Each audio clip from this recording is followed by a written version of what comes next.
Good Monday morning, everyone. We're starting all over again with another work week on our hands. I got my Eagles hat on since they won yesterday against the New York Giants. It is December 12th, 2022. This is CBS 3 Eyewitness News at 6 a.m., streaming live on CBS News Philadelphia. For those of you who are just joining us, my Uncle Howard and Uncle Jim, who just returned, has left me in charge. So let's go over to Larissa with her first check on the weather, and then Auntie Chandler is next with the traffic. Go ahead and take it away, you two. I'll be watching. It is influencing how it feels out there, so bundle up if you're heading out. You're reaching for your coat on this Monday morning, as again, temperatures are feeling like we're at an icy 32 degrees. Now, we do much better as we approach the afternoon, and with winds remaining relatively calm, we should be all right today. It's going to be partly cloudy, but clouds kind of win out. Those clouds will be stubborn to clear. We should see a bit more clearing if you find yourself along the shore today. Temps there will be in the low 40s, 37 up in the Lehigh Valley under mostly cloudy skies. Now, we are dry today, tomorrow, and Wednesday, and then notice how precip chances shoot up for Thursday and Friday, and also notice how I used the word precip.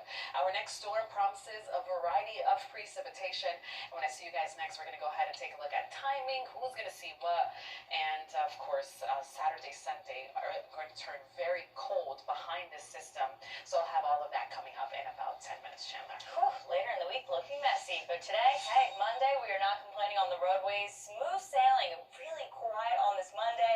I know I should probably knock on wood, but no accidents to worry about, no overnight construction. A lot of it is cleared away, so that's a treat here. You're smooth sailing across the Vine Street Expressway, both directions here, as well as the Schuylkill. Yeah, as we push into the 6 o'clock hour, that's when we start to see some more vehicles out there, but we don't have any major delays to tell you about right now, especially traveling the Schuylkill Expressway. Piedro, but westbound between Valley Forge and Route 29.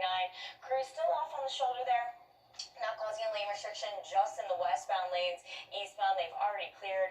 Also, as you travel in the northeast extension this morning, southbound between Quakertown and Lansdale, we are partially blocking, as well as northbound between Mid-County and Lansdale, off on the shoulder there. So not causing any lane restrictions once again, just be mindful of that. Also, still following a rowing crew on 422 eastbound between Old Airport Road and the Benjamin Franklin Parkway. You'll see a lane restriction. Thank you, Auntie Chandler. And thank you too, Larissa. We're following some breaking news that happened overnight. A deadly house fire happened in Brewerytown. The fire was contained, but there's no word on the cause. This happened around 4 o'clock this morning. Unfortunately, a person inside that home did not make it out alive. The cause of the fire is under investigation.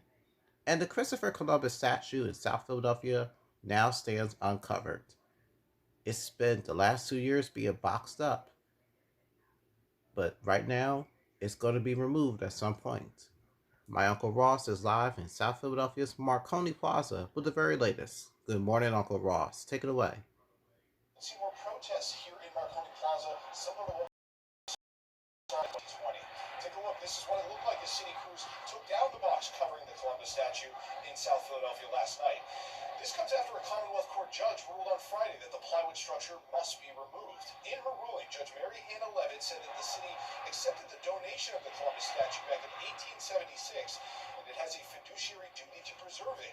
She went on to say that the statue is not city property in the same way that a city snowblower is, and if the city disagrees with the message the statue sends, it can add its own plaque with what it wants to convey. After the box was taken down last night, we spoke with a supporter of the statue who says it's a symbol of his heritage, and critics weren't willing to consider that. They don't want to sit down and talk. They'd rather stand and protest and yell and scream, and nothing gets solved by yelling and screaming. We're not bad people, but when you attack our statues and put boxes around it, now you're bringing the fight to us, and we're not going to stand around and let that happen to us. We're going to stand up for ourselves. Now, many of our viewers probably remember Mayor Kenny ordered the statue be removed in June of 2020, following the nationwide George Floyd protests over racial injustice. He called it a matter of time. Critics of Columbus argue that he doesn't deserve a statue since he had a history of enslaving and killing indigenous people. Supporters of the statue, though, celebrated the court's decision on Friday, saying it is a symbol of the community's Italian heritage. Now, following Friday's ruling that the box around the statue be removed, a city spokesperson did put out a statement that reads in part, quote, "We are very disappointed in the court's ruling. We continue to believe that the Christopher Columbus statue should be removed from its current position at Marconi Plaza," end quote. There's no word this morning on whether or not the city plans to continue its legal fight to try to get the statue removed here in South Philadelphia. All right, thank you for the update, Uncle Ross. In other news this Monday, on Sunday Night Football, the Miami Dolphins lost to the LA Chargers by a final score of 23-17. Up next for the LA Chargers is when they face off against the one and only Tennessee Titans on the networks of CBS at 4:25 p.m. Eastern. We have lots more news to get to when we come back, so don't touch that dial.